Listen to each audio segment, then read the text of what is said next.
This is my guide on how to mount your TV so that no wires are visible.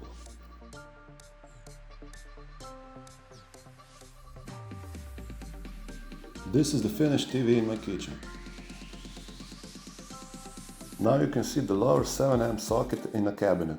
It has two power plugs, Ethernet and HDMI that is connected to TV.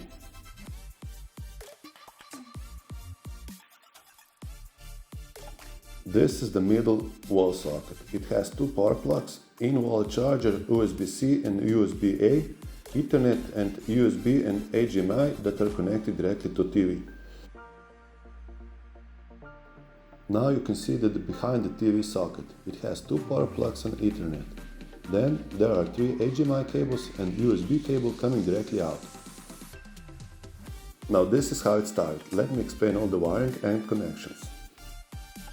Of course I needed to bring all the power to all the outlets. Lower left is for soundbar. All three outlets have UTP cables coming from my switch in the other room. I had four big empty hoses for future cabling. These are the connections from TV. Pause the video. I hope everything is clear. I believe that my kitchen TV turned out great. Thanks for watching.